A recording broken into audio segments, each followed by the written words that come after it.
بسم اللہ الرحمن الرحیم۔ السلام علیکم۔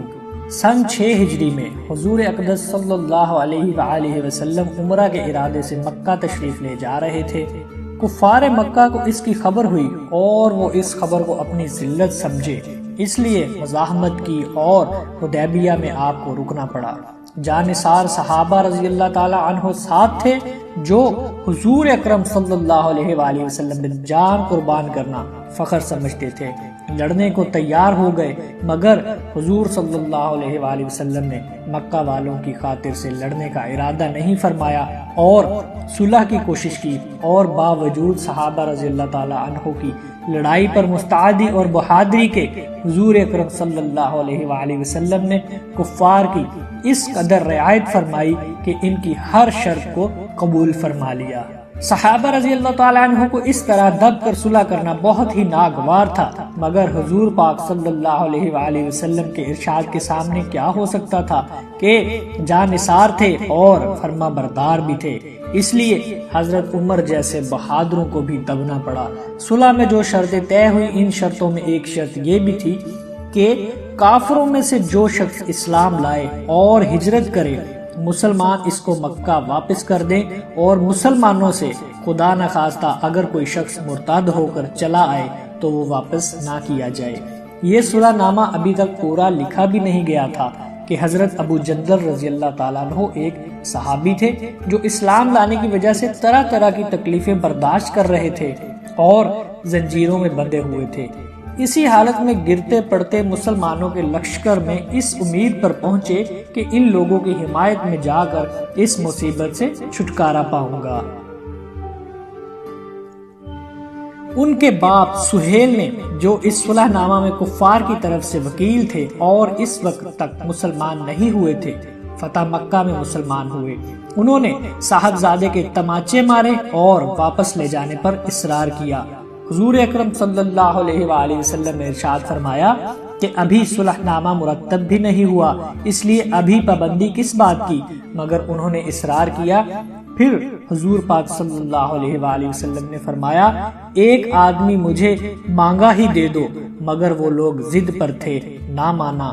ابو جندل رضی اللہ تعالیٰ عنہ نے مسلمانوں کو پکار کر فریاد بھی کی کہ میں مسلمان ہو کر آیا اور کتنی مصیبتیں اٹھا چکا، اب واپس کیا جا رہا ہوں۔ اس وقت مسلمانوں کے دلوں پر جو گزری ہوگی اللہ ہی کو معلوم ہے، مگر حضور صلی اللہ علیہ وآلہ وسلم کے ارشاد سے واپس ہوئے۔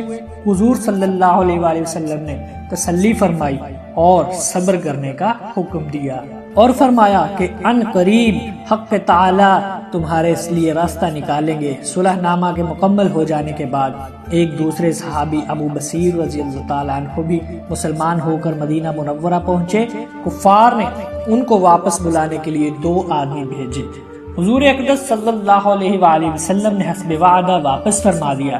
ابو بصیر رضی اللہ تعالیٰ عنہ نے عرض کیا کہ رسول اللہ صلی اللہ علیہ وآلہ وسلم میں مسلمان ہو کر آیا، آپ نے مجھے کفار کے پنجہ میں پھر بھیجتے ہیں۔ آپ صلی اللہ علیہ وآلہ وسلم نے ان سے بھی صبر کرنے کو ارشاد فرمایا اور فرمایا کہ انشاءاللہ ان قریب تمہارے واسطے راستہ کھلے گا۔ یہ صحابی ان دونوں کافروں کے ساتھ واپس ہوئے۔ راستہ میں ان میں سے ایک سے کہنے لگا کہ یار تیری یہ تلوار تو بڑی نفیس معلوم ہوتی ہے، شیخی باز آدمی ذرا سی بات میں بھول ہی جاتا ہے۔ وہ نیام سے تلوار نکال کر کہنے لگا، ہاں میں نے بہت سے لوگوں پر اس کا تجربہ کیا ہے۔ یہ کہہ کر تلوار ان کے حوالے کر دی۔ انہوں نے اسی پر اس کا تجربہ کیا۔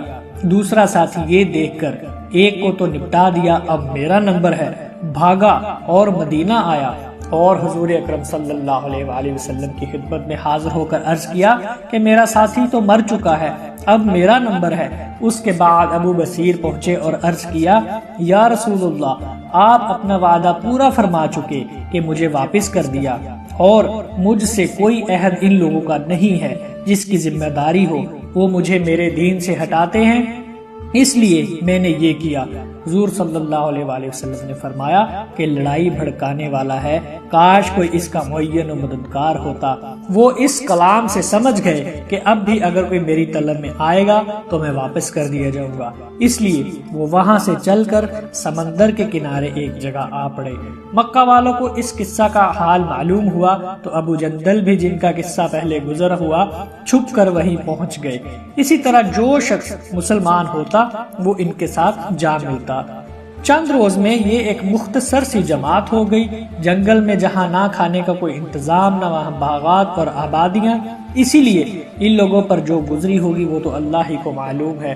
مگر جن ظالموں کے ظلم سے پریشان ہو کر یہ لوگ بھاگے تھے، ان کا ناقطہ بند کر دیا۔